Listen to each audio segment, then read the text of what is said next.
Well,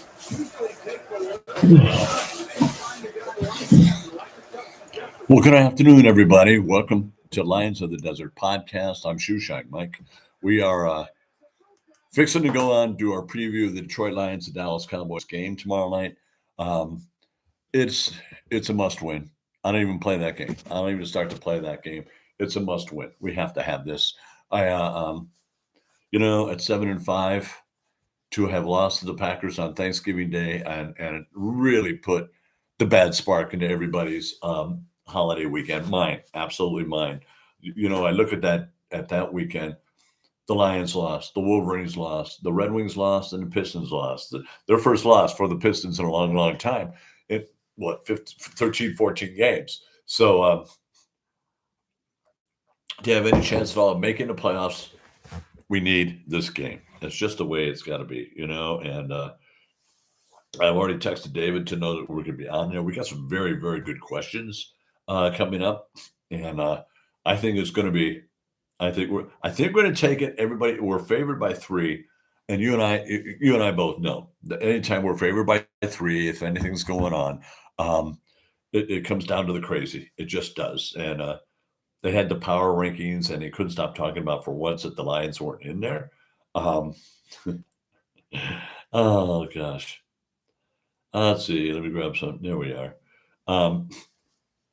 We had all kinds of craziness going on this, folks. I promise you that.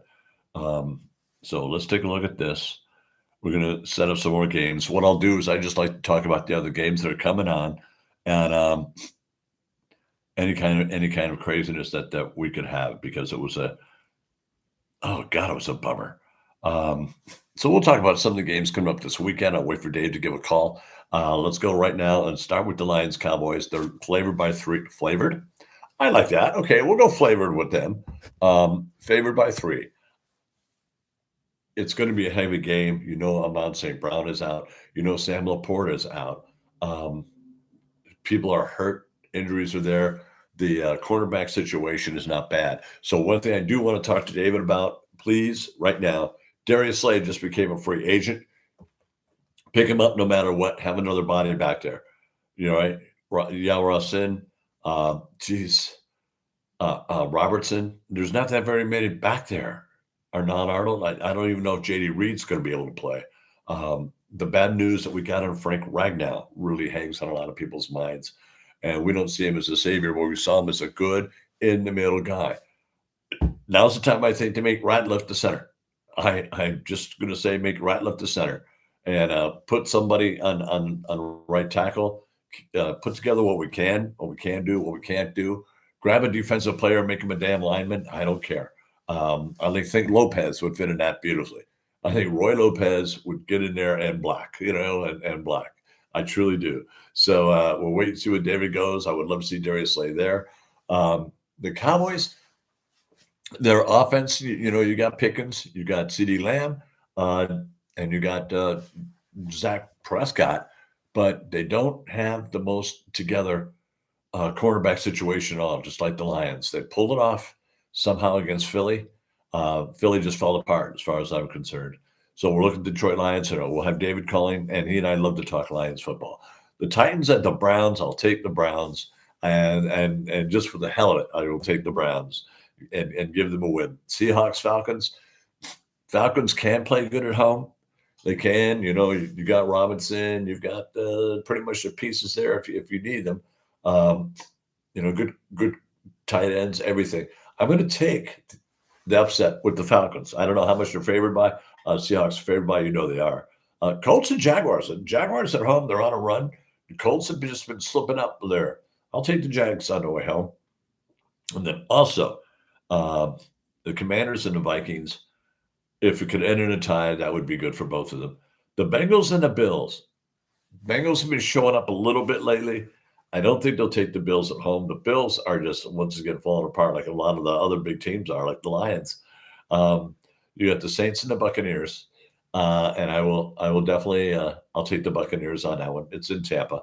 Steelers and the Ravens. I'll take the Steelers over the Ravens. They fell apart last week, but Baltimore needs this win, and maybe they'll pull that off. Dolphins, Jets. once again, a scenario of who cares? Broncos, Raiders. Raiders could pull it if they really want. The Rams, Cardinals. I want the Rams to win so bad. I mean, the Cardinals to win really bad at home. I don't know if they could pull that off or not, but it would be. How wonderful would that be? Bears and Packers. Another one. I hope that there's a tie. I really do. I think a tie would just kind of screw them all up, you know. And if they tied and the Lions win, the Lions would fly right up to first place. But I don't know. But I would still see the Packers before the Bears taking this. Texans and Chiefs. Texans. Chiefs are a road show. Fallout. If they're at home, they just won't. I cannot see them winning anything. Eagles Chargers. I'll take the Chargers at home against the Eagles too. Well, that's a Sunday night game. Eagles Chargers. That could be a lot of fun to have. See what the things are going on with it. We do a lot of crazy stuff here on the podcast. I'm going to go out and make a real quick call. Please hang tight. It'll only take a moment. I'm going to go out and make a quick call and then get David on the line and see what we can do with the podcast. All right. And if he doesn't make it, then I'll finish up all my commentary and talk about the game. And but I think the biggest thing on both sides is the injuries. Diggs doesn't look like he's ready to go. CeeDee Lamb had a little bit of a Jadeveon Clowney had hamstring problems. We don't know if he'll start. It's going to come down to this, that I think you're going to see the line and the linebackers really do a number on that line of Dallas. They had no call for anybody. Philly didn't throw anything at them in the final ends of the game there, and they got away with everything in the world they wanted to get. So what we'll do is, like I said, I'll give David a quick call, and I'll be right back. Hang tight.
Okay, just called my man David. He'll be calling in a few moments here. I was sitting there while we were talking, and I sit there and I just go, right, last weekend, what a dreary way on the weekend. I mean, the Pistons came back and won, I think, Saturday night's game. And we're here in Phoenix and the Arizona ASU game, and we like ASU. And they lost. I mean, I just think I was a real jinx. You get the feeling like sometimes if you're a fan, everybody just keeps losing, what have you, right? You're going, okay, was it my fault? Was it something I said? I don't know. But my Blue losing to Ohio State, that's not going to over bother me. I know next year that Bryce Underwood will be ready to go again, ladies and gentlemen. The thing with the Cowboys, the running game, get the running game going. Get David out there. Get, Jahmyr Gibbs, David Montgomery. Get the running going. And I heard that they did something with LaTesla to make him more of a tight end than a receiver. He didn't look all that good last week. Keep all the tight ends out of the freaking game. I wouldn't even put any of them in. Have strong receivers. Get Meeks off the practice squad. Put him in there. Because the tight ends were just real shit against the Packers. Just shit. And we couldn't see anything going. The biggest miss, I see two things. On offense, Sam Laporta. Of course, I'm on St. Brown, but Sam Laporta. And then the cornerback. If we win tonight, we can pull it off. And there's David now. And we get those people going, then we're going to have a lot of people that could be back for the Rams game. Mr. David, how are you, sir? I'm doing great. How you doing, Mike? I'm great, and I'm positive. I think we're going to win tomorrow night. I just see when Dick gets desperate, things happen. Yeah, and they do still have the streak of not losing 2 games in a row still intact. That came to mind immediately. I was having a thought. Can I start off? The problem with that is we lost too many games, and right now it's basically playoff season for us moving forward. I see still a possible wild card. You got to win out all 5. You got to win all 5 games coming up. No. That was my point. Okay. All right. Good. Because the Cowboys are also looking for that wild card spot. Right. They're If they lose tomorrow, they're 6-6. We lose tomorrow, we're 7-6, and I don't think we had that. We'll still have a prayer. 7-6 means we have to absolutely win every single game. Yeah. And we need help from other teams. Remember, you got 3 teams in the West that are all going to have better records than us. San Francisco's schedule is so freaking easy. Yes, it is. And they're already 2 games ahead of us in the loss column, and so that's a problem. That's an issue. So you get 3 from there. I mean, the Bears, unless they go on a losing streak, them and Green Bay are probably going to be the 2 from the NFC North, unless the Lions do something. I mean, the Bears have to play the Packers twice. Yeah. And the Packers usually own the Bears, so that's 2 losses. Yeah. And then a loss from us, so that puts them at 6 losses. But again, we just need help. We do need that help from other teams. You're right. I would go along with that 1,000%. Now, we just found out last night that Darius Slay is cut by the Eagles, and he's a free agent. Can we throw a body in there? Do Brad Holmes would get him just to throw a body in there? Hometown favorite. So because he helped us out when we weren't that good, I can see Slay. I think he came from Pittsburgh. I think his last stop was Pittsburgh. Right. I could see Slay. I still know and believe we got to grab another veteran offensive lineman. There's a couple of them out there. Just grab them. If they don't make it, cut them. You got to get some more bodies in there, some capable bodies in there. You just got to. I was thinking, can you grab some defensive players, just put them in? I think Roy Lopez would make a great tackle if they threw him in there. I do. You know what? Actually thinking about him, Mike, you're probably 100% right. Because he's a freaking animal, Put him on. Violent hands. Yes. He moves around very swiftly on his feet.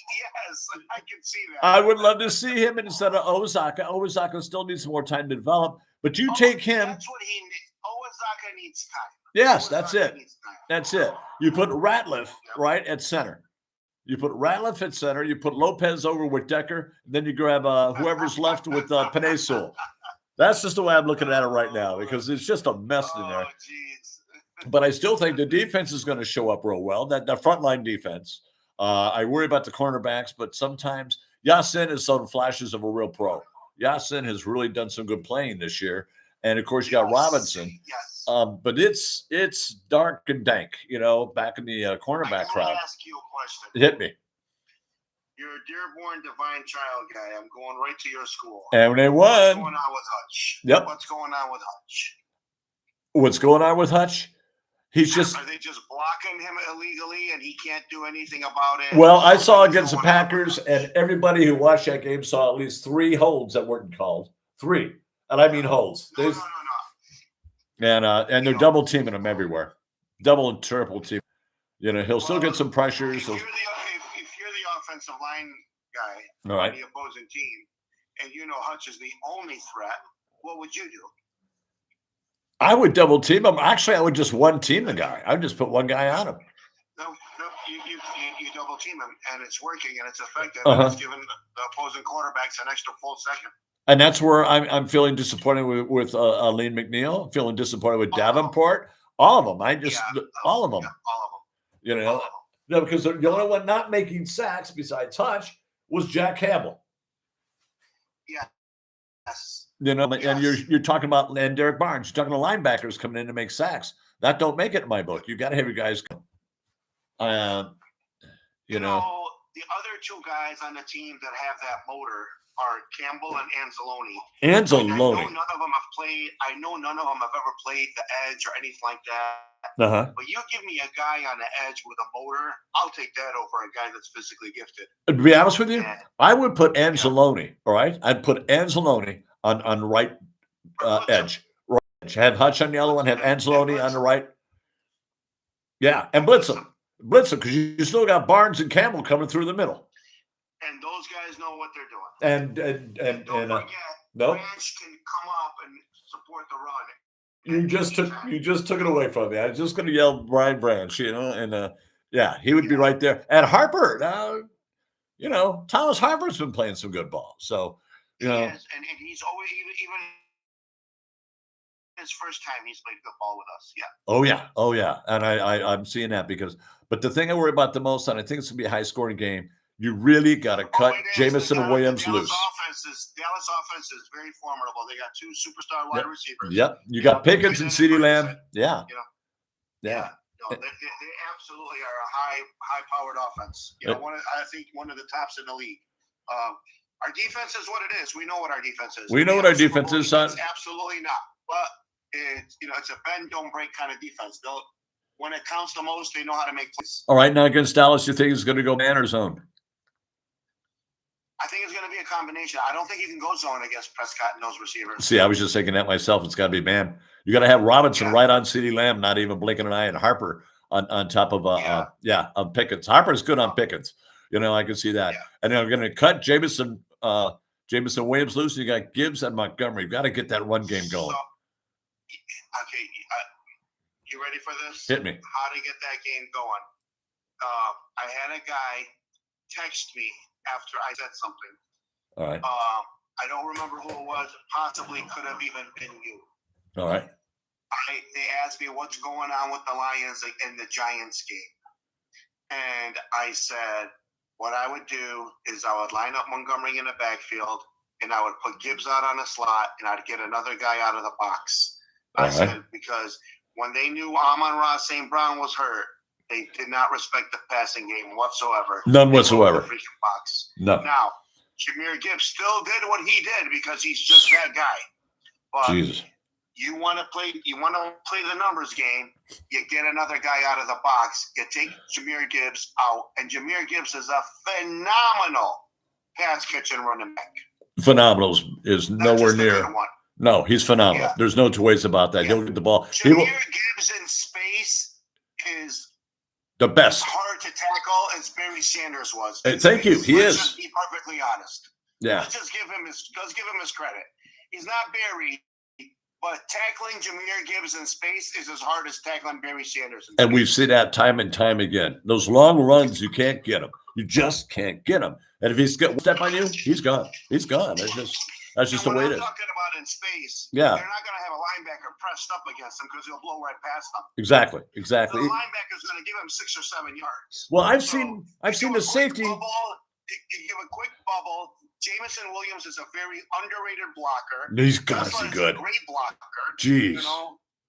Yeah. Jeez, he really is. You let Gibbs loose. Gibbs has one man to beat. I'll take that all day long. Gibbs in space, one man to beat. That's your recipe for success right there. Oh, see, I would love seeing on that line. I would love seeing on this line. See if you go with me. Give it to Gibbs. And not just that, you have the threat of Montgomery still back there. It's not like they're not going to respect the run. Montgomery is he's not the home run hitter that Jahmyr Gibbs is. He's the power. 20 yards every freaking play. Oh yeah. Oh yeah. And I'm looking at Gibbs, Jahmyr Gibbs being behind Jamison Williams and Penei Sewell and Ratliff if he's working, but if he's center, he's not. But follow them. Follow them. You tell Penei to brush them out. They will. Those two will block like no one's freaking business. I swear. You know, we got to. It's not they will. They already do. They already do. That's what I'm saying. They will block the little brains out.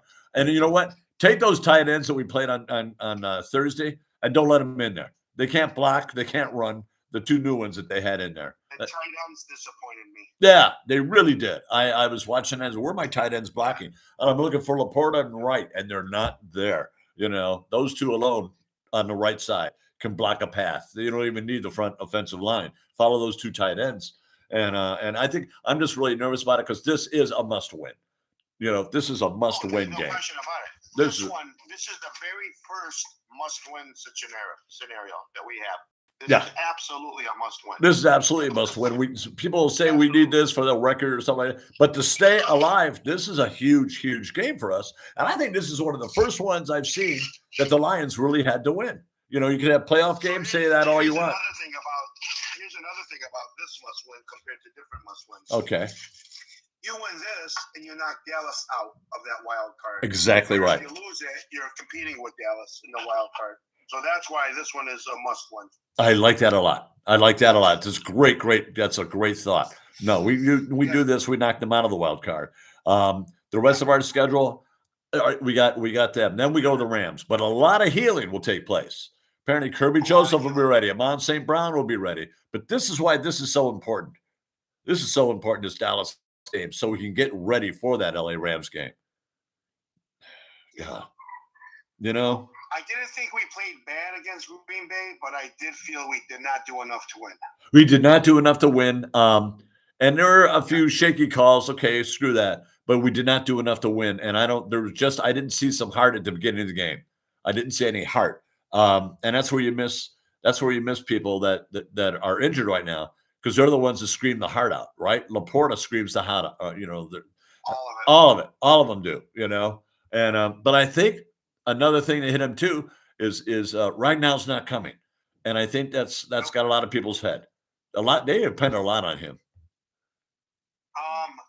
As excited as we were going crazy. We already deemed ourselves Super Bowl champs last week when Ragnar came back. Right now, it's just something we have to deal with. That's right. You know, we'll have to get over it, and we will as Lions fans. We've done a lot of that, but I really, first off, I do see a win tomorrow night. I do see a win, and it's not going to be big. I agree with a high-scoring game. I agree with all of that. I'm looking at a 30-27. I'm looking at a 32-28, something like that. It'll be a close. But one or both teams are going to be in the 30s for sure. Yeah, I believe that, and I think it's going to be the Lions because I think the defense is going to be so attuned. I think Calvin Shepard's going to be crazy with this one. But the other part I do too, I think Jake Bates is going to play a big role tomorrow night. Okay. I do. I think Jake Bates is going to be a big role. And I am looking at that runner. Who was that? Southie, whatever they had running against Green Bay, returning the kicks. I think that kid's going to break one of these days. I think he's going to break one. You know, he was getting up to the 40 and then 45. He was moving. So him and Stroud, the backup linebacker, you know, because you don't have your runner, you know. Geez, you don't have your kick returner. So who do you think? Is this game going to be special teams? Is everybody going to play together? No. The defense, offense, and special teams. Do you know who's going to be the deciding factor in this game? Speak to me. All right, brother. Listen up, Jamison Williams. This is your contract year. That's right. Your contract year. This is prime time. This is no Amon-Ra St. Brown. That's right. This is your time to prove you deserve the bag. This is your time to prove that you can be counted on as a number one, facing the number one corner on the other side. This is your time, Jamison. Seriously, put him in the slot. Show everybody you got I show everybody you're not just a guy that can go on a go route and blow past. Be able to do some crossers across the middle. You got to be able to find some outs. Got to be able to make some corner plays. This is your time right now, Jameson Williams. Yeah. I believe in you. And I think him and Goff have been working all week with Goff knowing he doesn't have Amon-Ra St. Brown. Yeah. You know, and I think the Amon-Ra St. Brown, the guy in the middle, the guy in the slot, is going to be a combination of Tesla and Gibbs. I really do. Oh, would that be a great mix-up? Would that be great to keep mixing them up? It's time for Jameson Williams to say, I am this guy. I am this guy. That's what it is. I am this guy. I am, yeah. I am this guy. There's a reason they drafted me so high. There's a reason why I want $100 million. There's a reason why I want to be one of the highest paid wide receivers. And then on this game, where all the national spotlight is on us, I'm going to prove it to everybody. And I'm looking for a big night from Jameson Williams. And if he does give us a big night, there's no chance we lose. And I can still see plays with him running. We've seen him running, sweep around right before, and just go crazy. I'll take that too. Yeah, jeez. A touchdown is a touchdown. A touchdown is a touchdown. Okay. Yep, a touchdown is a touchdown. Yep. Okay. Now, a couple of questions that we've had from our listeners. We got a couple of questions popping up here. But one that gets me the most, we got a guy from Chicago, Joe from Chicago, and he says, I am a Bears fan. How are you doing? Welcome to the Lions of the Desert podcast. Okay. And he's listening. And now Joe had a great question. Will the NFC North, and it is very possible, come down to the last game of the year, Sunday night, Lions-Bears? For the division winner? For the division winner. Or who gets in the playoffs? No, division winner. Let's just go division winner. Let's just say it gets to that point. Because I went through that question with him too. No, division winner. It could. Give me a second. I'm figuring out their final games. They play Green Bay twice, and then they have to play us. It very well could. It very well could end up for the division winner. Because all we have to. That's it. We win. Here's my question is. All right. The Lions have already lost 3 divisional games this year. That's right. How many have the Bears lost this year? Divisional? One. Yeah, that's right. To us. A second to think about it. Yeah, to us. So they lost once to us. If they lose twice to Green Bay, we'll both losses and we'll both be tied. They'll end up with 4 losses in the division. We'll win the tiebreaker. That's it. So yeah, it could come up. It could come down to that. Would that be insane if it did? If you asked me, will the Lions Bears come down to who's going to make the playoffs? I believe that's a 90% chance. I think that's even a better scenario. A lot better. Yes. Yeah. To make the playoffs, yes, that game is definitely, absolutely going to have playoff implications. Division may just has something to say about it because if they beat the Bears twice. You know what I mean? They're going to be the clear favorite because they will have not lost a division game. That's true. They beat us twice. They beat the Bears twice, so they will win the division. And don't forget, they have the tie. Yeah. They're going to have one less loss if we have the same amount of wins. That's really good. Okay, thank you. Another question we have here, and this is from Louisa in let's see, where is she from? Warren, Michigan. She's from Warren, and she's calling, and she's asking. Louisa. Hi. Welcome to the program. Yep. Okay. What's the weather like in Warren, Michigan right now, Louisa? The weather is being texted here, and the weather is 29 degrees, 4 inches of snow, lots of wind. Done that. Yeah, amen. And how many times? Done that. Her question, she went to Michigan, and her favorite quarterback at Michigan, of course, is J.J. McCarthy. Do you think J.J. McCarthy will stay with Minnesota after this season, or will he be cut? All right. I had this conversation with a Minnesota fan in the sports bar yesterday. Oh, good. And he asked me, he goes, hey, what do you think about J.J. McCarthy? I'm going to tell you my thoughts on J.J. McCarthy. J.J. McCarthy and that's what you need to know about J.J. McCarthy. I think he's going to remain in Minnesota, and I think he's going to turn out to be a good quarterback in the NFL. I think he's going to be a starter. I think you got to remember. Do you remember when J.J. McCarthy first came to Michigan? Oh yeah. He wasn't good. No, he's behind Cade He was McNown. splitting time. Yep, he was splitting time. He wasn't good. He learned. He got comfortable. And what people don't understand is the best ability of all is availability. Amen. The guy has been hurt. He hasn't been on the field. He hasn't gotten enough reps. And you got to develop chemistry, whether it's with your center, your offensive line, or your wide receivers. And J.J. McCarthy just hasn't done enough of that. If you notice, he didn't win the championship in his second year. It took him, he didn't win it in his first year. It took him a while. He just got better and better and developed more chemistry. I do think J.J. McCarthy is going to end up being a great pro. You know what I mean? Okay. Starting quarterback in this league. And I think it's going to be with the Minnesota Vikings because I think Kevin O'Connell is a smart enough guy that he sees something in him and he's going to develop him and make him even into an even better quarterback than what others can. So, yes, to answer the question, I do. That's a great answer and a good question. Thank you so much, Louise. How about Great this? Question. Yeah, it really was. That's a good question. I have one more, and it concerns the draft next year. And this is from Catherine, who called last week. This is from Catherine in northern Michigan, Ishpeming, Michigan. Before you even ask the question, Catherine, I appreciate the question. I'm going to answer it blindly. Offensive line.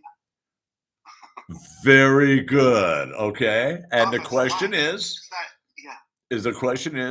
in next year's draft, will the Detroit Lions get an edge rusher first or a tackle first, right or left tackle first? What do you call? Tackle. I would too. I would call tackle. And I'll tell you why. And this is to answer your question. The last 5 years, the drafts have had at least 7 to 10 great edge rushers, where maybe 4 to 5 great offensive linemen and tackle and guards. Okay, and that's a trend. Yeah, that's a trend. There's just more athletic people at the edge than there are big dudes, in the middle, able to protect the quarterback, and it's just what it is. Okay, that's good. Yeah, that's good. I see that trend continuing. I mean, other than Aiden Hutchinson, what other top edge rusher? Look at Abdul Carter this year. Oh God, really? Those two together? He has 1 sack. Oh. He has 1 sack. Yeah. They said they wanted to give him Lawrence Taylor's number. He had 1 sack. He has 1 sack so far. God. Yeah. So and Hutch got 6.5. Yeah. No. There's plenty of edge rushers. There's edge rushers that you could pick up in the second round, in the third round. Sure. Just as good, just as qualified. Yeah. There's a lot of really good edge rushers out there. Okay. Where offensive linemen, there just isn't. All right. Thank you, everybody. Catherine, that was a good question. One more question I have here, and as a quick pop-up, just says, are you going to try to be open for Thanksgiving with the Vikings? I mean, Christmas. Christmas with the Vikings. As much as I'd love to, I absolutely won't. That day belongs to our Lord and Savior, Jesus Christ. That's right. And I want all of my employees to be with their families and enjoying the day off. I will be watching the game probably at home more than anywhere else. I'd love to be able to do it. We're going to make plans to be open next year at Thanksgiving. I could probably start talking to people right from now. The reason why we didn't open up this year Thanksgiving, I was trying to open up one location this year, is I only had I didn't have any of my top cooks or any of my top servers or top bartenders willing to work. I didn't want the service to sacrifice, and that could have been a lot of people's first exposure of our, restaurant, and I didn't want that to be the lasting impression of it. Well, Thanksgiving, we have a big Detroit Coney Grill Thanksgiving buffet, and invite everybody down. We could probably do something like that. I want a turkey leg myself. Actually, I want Jared Goff if he's still around too. I certainly do too. Yeah, I really do too. Okay, ladies and gentlemen, thank you, David. Thank you so much. And the game starts. Go the Lions. All right, so we're tomorrow night at 5:00 kickoff from Ford Field. We'll all be there, won't you, Dave? Thank you. Yes, we will. Okay, sir. Thanks a bunch. We'll talk to you soon. Bye-bye. Well, once again, David was on the air. We always have a good talk. Thank you for all the texts and the calls and the questions. I am still going to scream about the Lions being on the air tomorrow night. I'm still going with that. I ain't playing no games with this, ladies and gentlemen. I am going with that. And with all that said, thank you so much for paying attention. enjoying our show today. Lions of the Desert podcast will be live tomorrow night. I'll be there at we'll do play-by-play. I will be very nervous. I will be there. We'll all be nervous and crazy, won't we? But we'll all be there and we'll have a really good time. I'm looking forward to that. You folks all have a good afternoon and good evening. Get down there a little early because it is around the dinner hour. So you can get down there, have something to eat, bring your family and have something to eat. Lions, Cowboys, let's just go for it, okay? Thanks for listening to us, and we'll talk to you really soon. 4 o'clock tomorrow afternoon from Detroit Coney Grill, 6953 North Hayden Drive, okay? North Hayden Road, just south of Indian Bend, 480-457-2300. And we'll be ready to go. I swear. Let's have a crowd. Let's have a bunch of good folks down there. Bye-bye.